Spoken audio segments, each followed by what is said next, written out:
I know we want to talk about pastels because I got to tell you, a couple years ago, like we're looking at pastels, we saw that trend coming and wouldn't stop and kept coming, and then we saw it changing. And I mean, it's so much with pastels, and it's so beautiful. And if there's overall one thing that I think is that we consistently are seeing over more and more levels of creativity in color.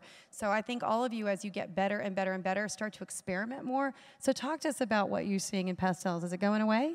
Not at all. I mean, I think I'm really lucky in my job, you know, and I get to travel around the world, and I go to a lot of different cultures. And I think what's really interesting is, you know, these guys have talked about trends, and there are things that are a very global trend, and that's one of them. And it doesn't matter whether you're in New York, where I live, or you're in LA, or you're in Hong Kong, or Tokyo, or wherever. You're just seeing it everywhere, and it's really pushed a lot. I think what's nice about it is it's kind of pushed by us as hairdressers because we kind of saw that trend, but also the kids. And it's really kind of crazy because, you know, I mean, I was in London a week and a half ago, and you go out and you see the kids, and they've all got pastel green or pastel blue hair. And it is a really big trend. And I think, you know, it's what's nice about it for us as colorists is it's really about a refinement. And I think when we've seen those kind of very bright colors before, we've always kind of, especially if you're kind of my age, obviously what's wrong with 18, I think what we've seen for years is an association. There's nothing wrong with our age, nothing. But we tend to have always associated very bright colors with a very punkish kind of attitude. And I think what's interesting is if I look at the kids that are 19, 20, they're seeing it with a sophisticated attitude. And it's really about taking those kind of colors, diluting them down for us as hairdressers, getting a really good, right amount of tone in there. As John said, it's about getting that very delicate balance of tone through there and making it very expensive looking. And I think that's the trick. It's very easy to do cheap looking hair.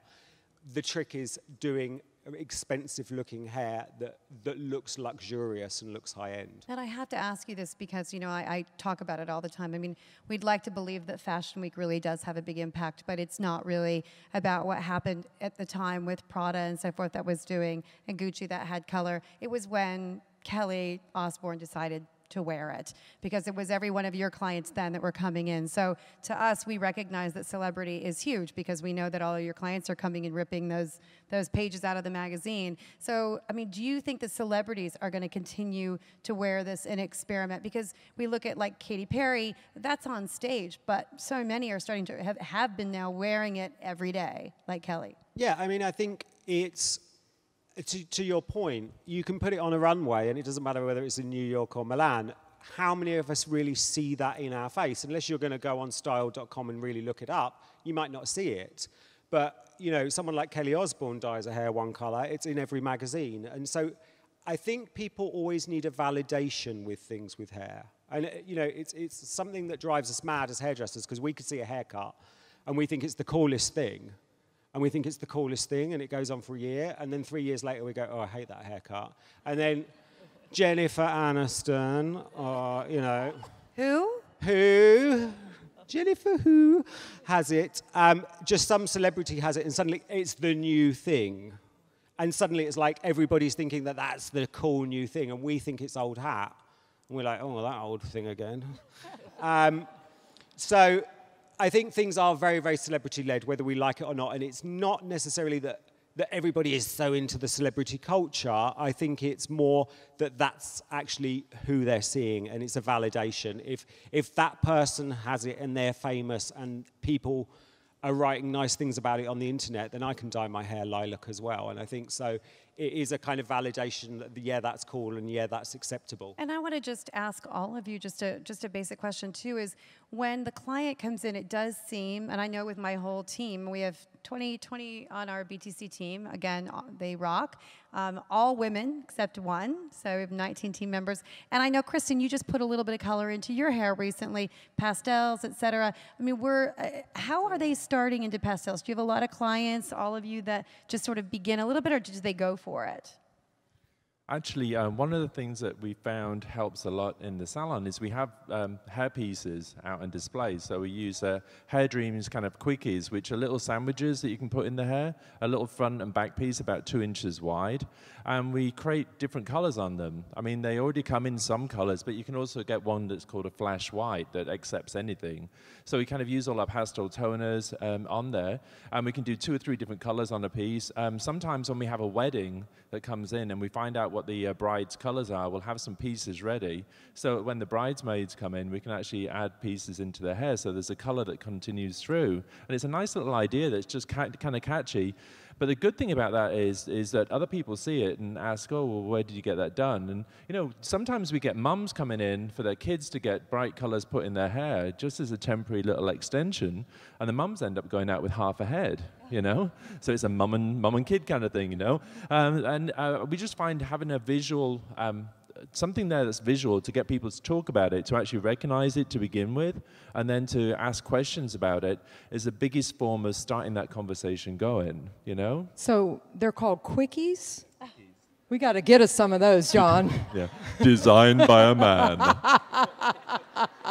California knows how to do it, no doubt. Oh my That's God, a that great is so idea. LA. So LA. No, it's an awesome idea, just to let them wear it and see it. Are you guys all seeing, like, I mean, all over the head pastels or lots of different colors at the same time?